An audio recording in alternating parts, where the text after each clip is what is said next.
প্রথমে মাছগুলোকে ভালো করে কেটে বেছে ধুয়ে পরিষ্কার করে রেখে দিয়েছি।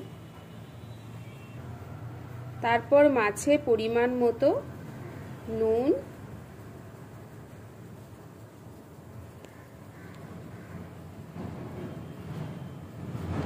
হলুদ,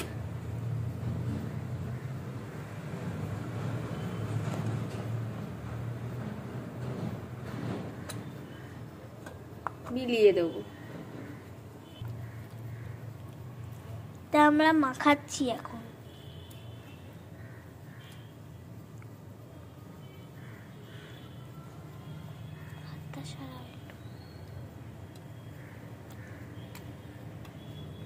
দেখুন কি বড় বড় মেলানোই আছে, কিন্তু অনেকগুলো পাবদা মাছ আছে। এত বড় পাবদাটা পুরো। এবার আমি পাবদা মাছের মশলাটা বানিয়ে নেব। তো এখানে কিছুটা টমেটো কেটে এই মশলার মধ্যে দেব। টমেটো কাটাটা দিয়েছি। এইবার ধনেপাতার যে ডাঁটিগুলো সেগুলো তো আর মানে মাছের মধ্যে দেব না, তো ধনেপাতার ডাঁটিগুলো এর মধ্যে বাটনায় দিয়ে দেবো। এর মধ্যে দেব কিছুটা পেঁয়াজ আর সর্ষে আর পোস্ত, খুব অল্প পরিমাণ সর্ষে দেব।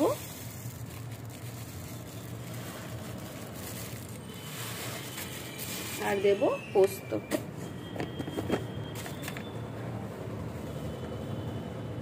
এই যে, আর নুন আর মিষ্টি দিয়ে বাটনাটাকে রেডি করে নেব।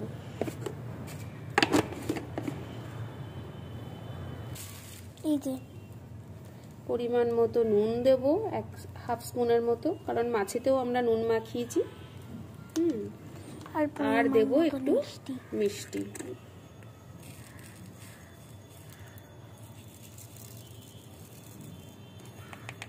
আর আমাদের গাছ থেকে তুলে আনা, নিজের গাছে তুলে আনা লঙ্কাটা দিয়ে দেবো।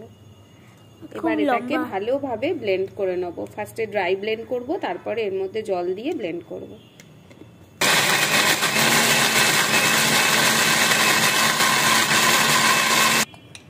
প্রথমে এই টিফিন বক্সের মধ্যেই অল্প কালো জিরে দিয়ে দিলাম।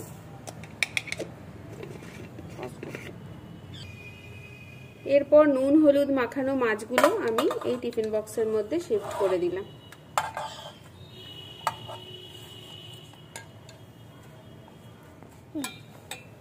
এরকম হবে। এরপর এই যে মশলাটা গ্রাইন্ড করে রেখেছি, এইটাকে আমি এর মধ্যে ঢেলে দেবো।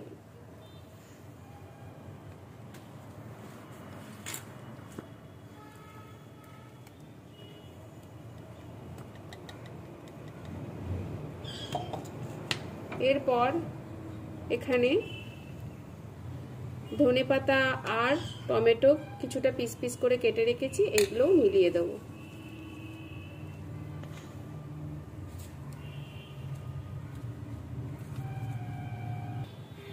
আর একটু হলুদ ছড়িয়ে দেব। এইবার এটা আমি হাতে করে ভালো করে মেখে নেব।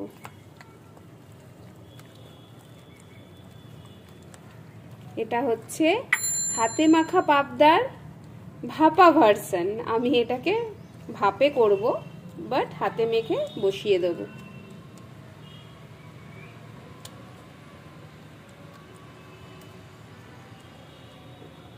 এবার এটা ভালো করে মাছটা সবকিছু দিয়ে ম্যারিনেট করে দিয়েছি। এইবার এর ওপর দিয়ে সর্ষের তেল ছড়িয়ে দেবো।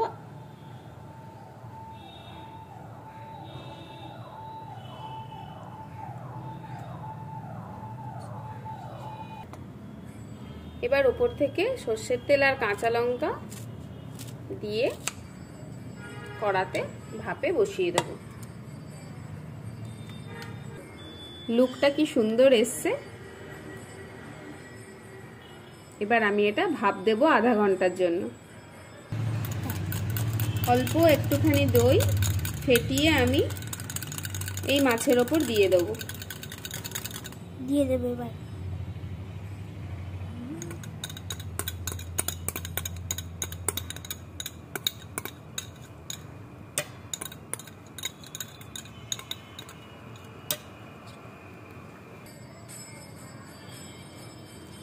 দইটা দিয়ে এবার আমরা মাখিয়ে নেব মাছটাকে আবার।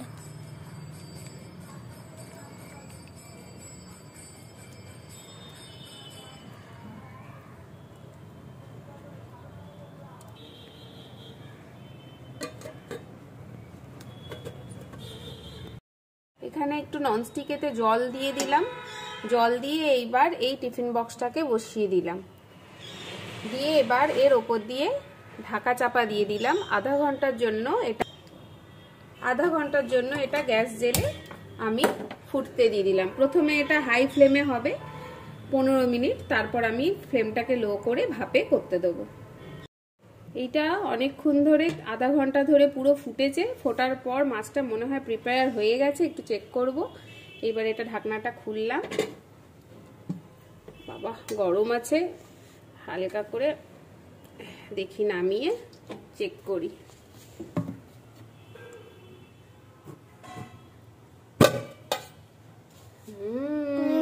ইয়াম্মি হয়েছে, কেকের মতন হয়ে গেছে, খুব সুন্দর। এইবার আমরা এটা নিয়ে খেতে বসবো।